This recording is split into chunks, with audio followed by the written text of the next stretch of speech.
I got Anthony Edwards and the Minnesota Timberwolves winning this series. This brother is the truth and a half. He is the real deal. Georgia in transition. Spectacular play. And here is Edwards flying down the lane.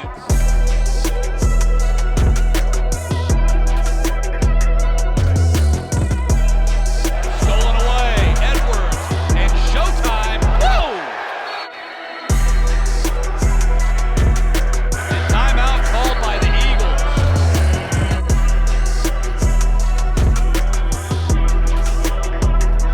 The potential #1 NBA draft pick could have gone to an NBA factory in Kentucky, Kansas, or North Carolina. But instead, Georgia was on Anthony Edwards' mind. We're going to be sending 1,000 fastball next season. I'll be attended at the University of Georgia. Now he's going to take a deep three. Edwards. Okay, double team him. Come and double team him right here. Edwards with 4. Edwards with 2. Lets it fly for the win. Got it! With 2/10 of a second left. Anthony Edwards continues to show why he's got NBA potential. Drops in the likely game winner. Unquestionably the greatest 7th place game I've ever been a part of. Put more time on the clock because with .2, all you can do is tip the ball in. You can't catch and shoot. Let's see where it goes through the net. Should be 0.5 or 6. Should be 0.5 or 6. How about that? You need, if you're Chaminade, you're the guy defending the screen cannot be 10 feet back. When a guy like this, he's not going to pass that ball. He's looking to shoot it. I mean, it's like a dream come true. I mean, like playing with your hometown on your chest, your family in the crowd. You can look at them, they right there. They smiling every time you do something. And just knowing my brothers, my teammates, my coaches, they behind me. At the end of the day, I'm a homebody. I love my city, and I wanted my people to stay close around me. Georgia's Tom Crean has coached such NBA All-Stars as Dwayne Wade and Victor Oladipo. Crean's recruiting pitch to Anthony centered both on proximity home and improving his game for the next level. Edwards was introduced to the game of basketball by his father, who nicknamed him Ant-Man. He fell in love with it by playing against his brothers in his grandmother's backyard. Family was everything to Ant-Man. I mean, now definitely family is like the most important thing ever to me because of what happened. So, I mean, our bond just got way stronger. After that 15, I lost my mom and my grandma. And, I mean, it wasn't easy. So, losing my mom was real tough. And my grandma, she was like our backbone. She was like, no matter what happens in life, just smile because you're able to wake up and see the next day. That's why every time people see me, I always got a smile on my face no matter what's going on. I just kept playing basketball. Like, me and my brother told each other we weren't gonna stop playing basketball because of it, because we know that if they were still here, they would want us to keep playing. So I just channeled all my energy towards basketball, stopped worrying about everything else. You could have went wherever you wanted to go, but you stayed home. Take me through that and ultimately your decision. The recruitment process was fun, but it wasn't really hard for me because I narrowed it down to 2 schools really, Kentucky and Georgia. Great cut. Boy, have they skied today! And another dunk. That was Anthony Edwards. And the lead row. Number of buckets go through above the rim. We count 3 dunks. And they are feeling really good right now. Anthony Edwards showing that shirt off. When the 2020 NBA draft arrives, the Bulldogs may be able to boast that their own home state product is a top pick overall. It is hard not to dream about being a #1 pick. I mean, that's everybody's dream. Well, that's my dream to be the #1 pick. So all I'm gonna do is just work hard, and whoever got the pick, do whatever they want to do with it. I just pray it would be me.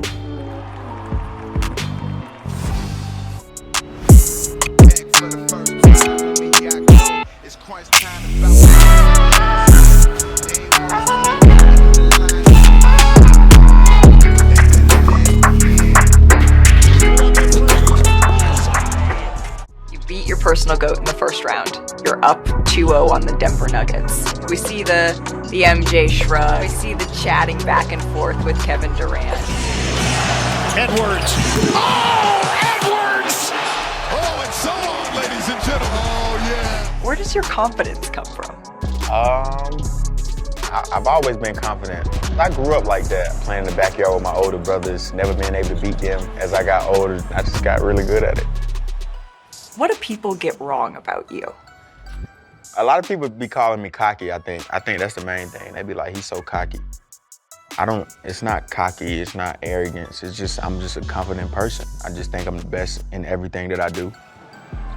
I'm not saying who, Reg, but it looks kind of familiar. You're drawing a lot of comparisons to Michael. Do you want them to stop? Yeah, for sure. They need to stop. We got to talk about that dunk. We got a monitor right here, and you're going to talk us through what happened on that dunk. Here we go. Ah! Oh my God. Hey, that was my best dunk of my career, I'm not gonna lie. You've had some good ones. I didn't even react because I dislocated my finger. You see it? On your left hand, too. I couldn't react to it. I wish I could have reacted to it. I wish I could have. If you don't want to be compared to Michael Jordan, how do you want to be talked about? As Anthony Edwards. Yeah, like the first Anthony Edwards, not the next Michael Jordan. I want people to be like, this Anthony Edwards kid, he got his own style. He maybe got a mix of Michael Jordan in him, but I got a tray ball. I can shoot the three, so I think that makes me a little different than Michael Jordan. When we talk about the faces of the NBA and who's the next face of the league, your name is someone that comes up a lot. Who comes up with you? I feel like Jokic is like, right now he's the face, but like him, Luka, and Tatum maybe, and then Shea, and then myself come in a little bit, but those guys. Do you see yourself that way? Not really. Yeah, not yet. I don't think it's time yet, but eventually. What have you learned from playing against Nikola Jokic, who many say, and you've said, is the best player in the world? I think the main thing about Jokic is nothing bothers him, or at least he don't show it. I think it's hard to like figure him out, and I know he comes to play every night. So if I don't come to play, we got a chance to lose that game. Talk to me about the fine line between needing to respect your opponents, but also having to believe that you're the best player out there. You gotta always respect those guys, but yeah, anytime I step on the court, anytime, I feel like it's no reason they should be talking about him more than me. For years, the Minnesota Timberwolves were a punchline. It has been, oh yeah, don't be the Minnesota Timberwolves. What do you want to say to those people now? I don't have nothing to say to them yet, but after we accomplish what we need to accomplish, then I have something to say to them. The organization, everybody. And with a left-handed dribble, the three lets it fly and got it! Oh, Rudy throws it down with the right hand. Fires on the three. I don't believe it! You've taken a leap every single year. Rookie year, you averaged 19.3 points per game, and then just over 21 your second year, and that now almost 25. What do you attribute that to? The work that I'm putting in, it's not like a tremendous leap, like from 21 to 28, you can see the progress every little step. So, just putting in the work. I gotta keep going. I want everybody to know that. Do you feel like you have something to prove? Yeah, for sure. I feel like I still got something to prove. Why? Just feel like I'm the underdog. I was the #1 pick and people still don't understand. People still walk up to me and was like, the first time seeing me play was yesterday. I ain't know you was that good, so I feel like I still got something to prove. How often does that happen to you? All the time, so it makes me mad too. Like, y'all don't be watching me play? So, yeah, I can't wait. I just see so much potential and talent in him. To Edwards! My job is to help him reach that. What is your relationship like with Cat, particularly now when you're having this sort of explosion and he's been sidelined for a while? I love Cat. He's like a big brother to me. He's happy for me. When Coach told me I was an All-Star, he was the first to give me a hug. So I'm super excited that he's excited for me because I was super excited for him last year when he made the All-Star game. Karl Anthony Towns has won the Mountain Dew three-point contest. When you look at this team, the leaps that you have made over the last couple of months, is there a realistic ceiling that you see for this team this year? I think we can get out of the play-in game. We 3 games out of top 4. I think if we get our minds together, come back all on one accord, I think we can do something special. When you look at your next 5 years, what is the goals? MVP, definitely a ring, or at least go to the finals. I gotta do something, and just always be in the top of the West. I want to always be at the top. Who's the best player in the game right now? I think myself. Yeah, I think myself because I play both sides of the ball. And your ceiling? Yeah. You think it's pretty higher than anybody's. Vaughn, I'm looking at Anthony Edwards. I think he's a superstar in the making, y'all. Let's get it, man. Let's go. Let's go. They've had success against the better teams in the league this season. The T-Wolves, they're off to their best start in franchise history.